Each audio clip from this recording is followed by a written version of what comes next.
लेकर आ गई हूँ मैं इस सीरीज का 8th एपिसोड। लेकिन अगर आपने इससे पहले के एपिसोड्स नहीं देखे हैं तो आई सजेस्ट पहले आप उन्हें देख लीजिए, लिंक आपको डिस्क्रिप्शन में मिल जाएगा। एपिसोड स्टार्ट होता है और हमें सीन दिखाया जाता है कि बायहाओ जब जेन की सिस्टर को अपने पास आते हुए देखता है तो वो मुस्कुराने लगता है क्योंकि उसे पता लग जाता है कि ये जेन की सिस्टर है। इधर जेन की सिस्टर एक अजनबी इंसान के हाथ में अपनी बुक देखकर चिढ़ जाती है और उससे अपनी बुक वापस लेते हुए कहती है कि दूसरे के स्टफ्स को ऐसे नहीं हाथ लगाते। बायहाओ उससे उसका नाम बताते हुए कहता है कि तुम हुइलिन हो ना, जेन की बहन। हुइलिन ये देखकर चौंक जाती है कि इस लड़के को जेन के बारे में कैसे पता, तो वो उससे पूछ ही लेती है कि तुम कौन हो। तो वो उसे इंट्रोड्यूस करते हुए कहता है कि मैं तुम्हारी बहन का दोस्त हूँ और फिर वो उसे इनवाइट करने लगता है उसके साथ खाना खाने के लिए। थोड़ी देर बाद जब जेन आती है रेस्टोरेंट में तो वो देखती है कि उसकी बहन बायहाओ के साथ हंस के बात करते हुए खाना खा रही है और ये देखकर तो उसके पैरों तले जमीन खिसक जाती है। वो फटाफट उन दोनों से छुपने के लिए एक पोस्टर के पीछे छुपती है और उन दोनों की बातें सुनने लगती है। उन दोनों की बातें सुनकर उसे लग रहा होता है कि ये दोनों इतने क्लोज कब से हो गए। वेटर आता है, जेन से पूछता है कि क्या उसे कुछ चाहिए क्योंकि वो पोस्टर को लेकर छुप रही होती है। तो वो कहती है आपका पोस्टर काफी अच्छा है और फिर उसी पोस्टर को लेकर उनके पास जाकर उनकी बातें सुनने पहुंच जाती है। इधर बायहाओ और हुइलिन जेन के बारे में बात कर रहे होते हैं,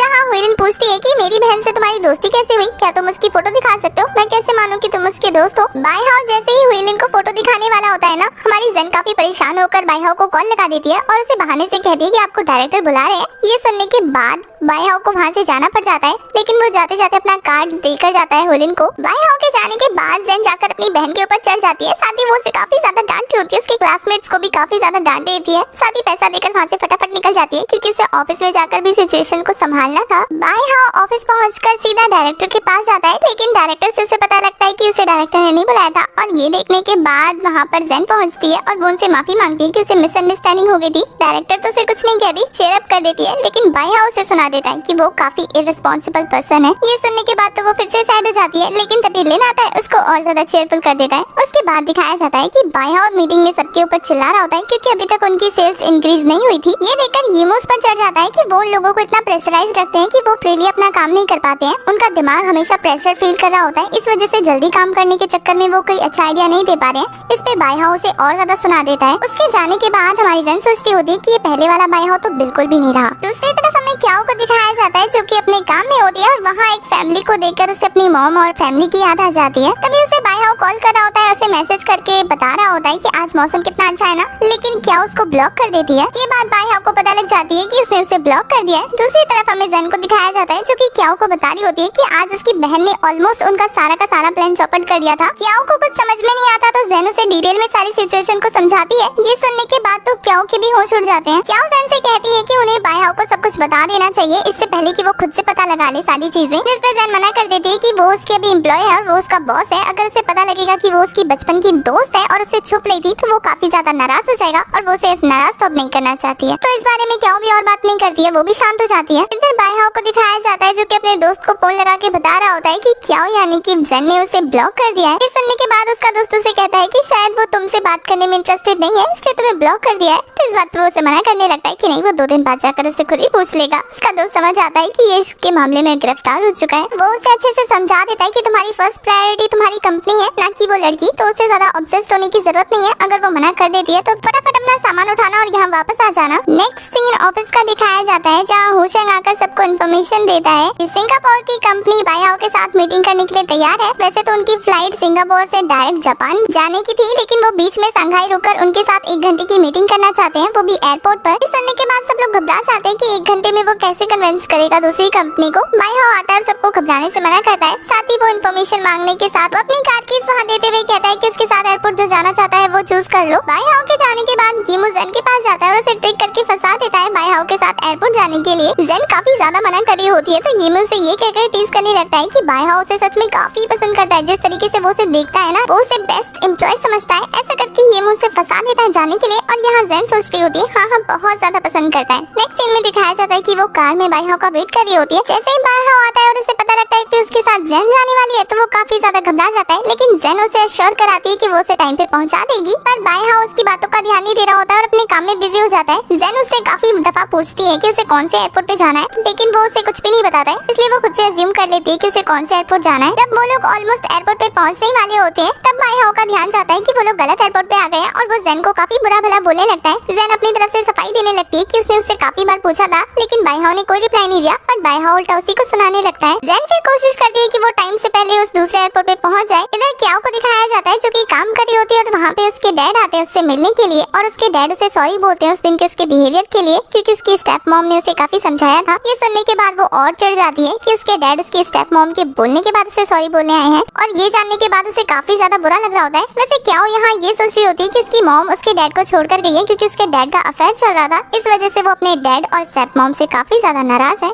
इसलिए वो उन दोनों को ही अपनी फैमिली नहीं मानती है। वो सिर्फ अपनी मॉम को अपनी मॉम मानती है और उसके लिए बाकी सारे कोई रिश्ते मायने नहीं रखते हैं और ये बोलकर वो वहाँ से चली जाती है। ये बात उसके डैड को काफी ज्यादा बुरी लगती है। दूसरी तरफ बाइहाओ और जेन को दिखाया जाता है जहाँ बाइहाओ ने अपनी मीटिंग कंप्लीट कर ली होती है और वो जेन को आकर बताता है कि उसने सक्सेसफुली वो ऑर्डर हासिल कर लिया है। इस बात पे जेन काफी खुश होती है तो बाइहाओ उसके ऊपर चढ़ जाता है कि तुम किस बात पे खुश हो रही हो, हाँ तुम्हारी वजह से ऑलमोस्ट हम लोग फंसने वाले थे। जेन उसे समझाने लगती है कि उसने उससे 3 बार पूछा था लेकिन वो अपने काम में काफी ज्यादा बिजी था इसलिए उसने जवाब नहीं दिया। बट बाइहाओ उसको इसका एक एक्सक्यूज समझकर उसे और ज्यादा सुनाने लगता है। इस बात से गुस्सा होकर जेन उसकी कीज उसको वापस करती है और वहाँ से जाने लगती है, लेकिन फिर घूमकर वापस आती है और उसको बहुत सारा कुछ सुनाती है। और वो सब वो इसलिए करती है क्योंकि उसे बचपन के सीन से याद आ जाते हैं जब वो छोटा था और जेन उसकी हेल्प करती थी, दूसरों से बुली होने से बचाती थी। तब तो वो वैसा नहीं था, इस वजह से वो काफी कुछ सुना देती है और उसे कह देती है कि तुम एक शॉर्ट टेम्पर्ड इंसान हो जो कि दूसरे की सिचुएशन नहीं समझ सकते। ये कहने के बाद वो गुस्से में वहाँ से निकल जाती है। उसके जाने के बाद बाइहाओ सोच रहा होता है कि आखिर अचानक से झांसी की रानी क्यों बन गई। दूसरी तरफ क्याओ को दिखाया जाता है जो कि फ्लोर सिक्योरिटी चेक करने आई होती है। तभी उसकी नजर गिमू पे पड़ रही होती है। उसे ऐसा लगता है कि वो कोई चोर है और वो कुछ ढूंढने की कोशिश कर रहा है, तो वो सस्पिशियस लगता है तो वो अपने गार्ड्स को वहाँ बुला लेती है। ये जानने के बाद ये क्याओ उसके बारे में ऐसी ऐसी बातें करी है सिक्योरिटी से, तो गिमू उसके ऊपर चढ़ जाता है और उसे सुनाने लगता है। खुद उसके पास से वॉकी टॉकी छीन कर वो सिक्योरिटी को खुद अपने साथ बुला लेता है। कुछ देर बाद दिखाया जाता है कि होटल के चीफ आते हैं और वो क्याओ को समझाते हैं कि ये उनका वीआईपी कस्टमर है इसलिए उनसे सॉरी बोलो। और क्याओ को सॉरी बोलता हुआ देखकर गिमू को बड़ा मजा आता है और वो उसको भी कैंडी टेस्ट कराता है अपनी। एक सीन ऑफिस का दिखाया जाता है जहाँ सब लोगों के जाने के बाद भी ज़ुयिंग काफी टेंशन में अपना काम कर रही होती है और इस वजह से उसकी तबीयत खराब हो जाती है। वो वहीं चक्कर खाकर गिर जाती है। इधर जेन को दिखाया जाता है जो कि बाइहाओ से इतना गुस्सा होती है कि पहुंच जाती है ड्रिंक करने के लिए। साथ ही वो क्याओ को मैसेज करके अपने पास बुला रही होती है, लेकिन इधर क्याओ को दिखाया जाता है जो कि बाइहाओ के साथ बैठी होती है और बाइहाओ उसकी सिचुएशन समझ जाता है। वो क्याओ की हालत देखकर उसे कहता है कि क्या तुम खेलना चाहती हो। क्याओ कहती है कि उसे कैसे पता।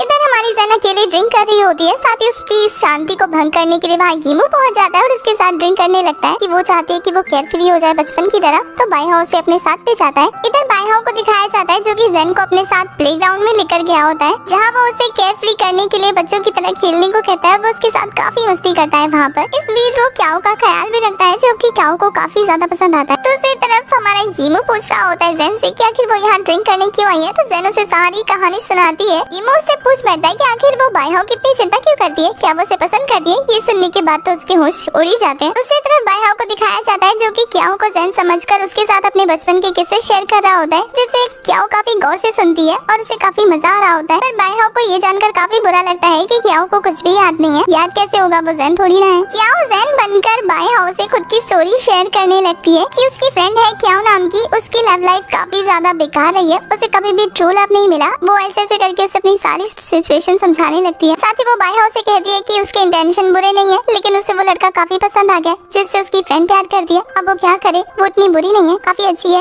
तो बाइहाओ उसकी बातें मान जाता है कि हाँ वो सच में अच्छी है। तो ये देखकर क्याओ कहती है कि आखिर तुमने इतनी जल्दी उस पर ट्रस्ट कैसे कर लिया, तुम तो भी मिले भी नहीं उससे। तो बाइहाओ से कहता है कि वो जेन की फ्रेंड है इसलिए वो उस पर ट्रस्ट करता है क्योंकि जेन काफी अच्छी लड़की है और वो गलत लोगों पर ट्रस्ट नहीं करेगी। ये सुनकर उसे अच्छा लगता है। दूसरी तरफ जेन को दिखाया जाता है जो कि फुल टल्ली होकर नशे में बवाल मचा रही होती है और गिमू बेचारा उसे संभालते संभालते थक जाता है। यहाँ वो नशे में इस बात का जिक्र करने लगती है कि वो और बाइहाओ दोस्त थे। गिमू सिचुएशन को संभालने के लिए उसको उठाकर घर ले जाने लगता है, लेकिन वो आधे रास्ते में ही उसको नोच कर उतर जाती है और फिर अपना फोन ढूंढने लगती है। वो काफी ज्यादा फनी हरकतें कर रही होती है एंड में अपना फोन ढूंढकर वो बाइहाओ को कॉल लगा देती है। बाइहाओ को समझ में आ जाता है कि ये जेन है जो कि बकवास करने के लिए उसे फोन कर चुकी है, लेकिन यहाँ जेन उसे बता देती है नशे की हालत में कि मैं ही जेन हूँ तुम्हारी वाली। और ये सुनकर तो बाइहाओ के होश उड़ जाते हैं और वो उससे पूछता है और इसी के साथ हमारा ये एपिसोड हो जाता है खत्म।